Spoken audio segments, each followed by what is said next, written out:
അപ്പോൾ അത് ഓരോ സീനൊക്കെ ചെയ്യുന്ന സമയത്ത് എന്തെങ്കിലുമൊക്കെ ഇംപ്രവൈസേഷൻസ് അദ്ദേഹം നടത്താറുണ്ട്. അപ്പോൾ ചിലപ്പോൾ മുപ്പരെ കൂടെ പിടിക്കാൻ പറ്റാതെ വരുമ്പോൾ നെക്സ്റ്റ് ഡേക്ക് മുമ്പ് പറഞ്ഞു തരും എന്താ ചെയ്യേണ്ടതെന്നുള്ളത്.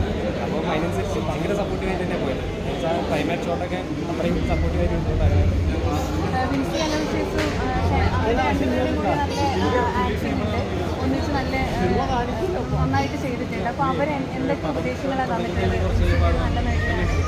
അങ്ങനെ ഉദ്ദേശങ്ങളായിട്ട് ഇങ്ങനെ വന്ന് പറഞ്ഞിട്ടില്ല. ഇതേപോലെ സീനിൽ എന്തെങ്കിലും ചെയ്യുമ്പോൾ ആ സമയത്ത് നമ്മൾ ചെയ്തതിൽ എന്തെങ്കിലും ബെറ്റർ ആക്കാൻ പറ്റുമെങ്കിൽ അങ്ങനത്തെ കാര്യങ്ങൾ പറഞ്ഞാലും അങ്ങനത്തെ ഒക്കെ.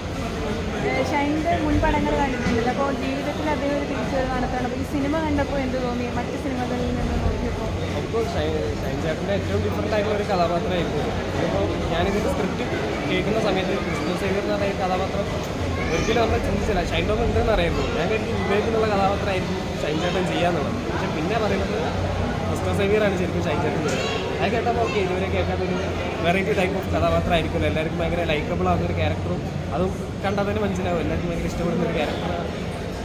രസമായിരിക്കും. അച്ഛനായിട്ട് അഭിനയിച്ച ആ വ്യക്തി ഫിലിം സ്കൂളിലെ സാറാണ്. അദ്ദേഹം എന്തൊക്കെ പറഞ്ഞു തന്നിട്ടുണ്ട്? അത് ആക്ച്വലി എനിക്ക് അറിയില്ലായിരുന്നു അദ്ദേഹം ഇത്രയും വലിയ പുള്ളിയാന്നുള്ളത്. വന്നു അച്ഛനായിട്ട് അഭിനയിക്കുന്ന ആളാന്ന് പറഞ്ഞ് പരിചയപ്പെട്ടു. അങ്ങനെ ഏകദേശം ഷൂട്ടൊക്കെ കഴിഞ്ഞ് ബാക്ക്ഗ്രൗണ്ടിൻ്റെ ദിവസം എനിക്ക് മനസ്സിലാവുന്നത് ഇത്രയും വലിയ ബാക്ക്ഗ്രൗണ്ടുള്ള ആളാണ്. അപ്പം ആ ഷൂട്ടിങ്ങിൻ്റെ സമയത്ത് തന്നെയായിരുന്നു അദ്ദേഹത്തെ രുതിരം പറഞ്ഞ സിനിമ ഇറങ്ങുന്നത്. ആ ക്ലൈമാക്സ് ഞാൻ പറഞ്ഞ പോലെ തന്നെ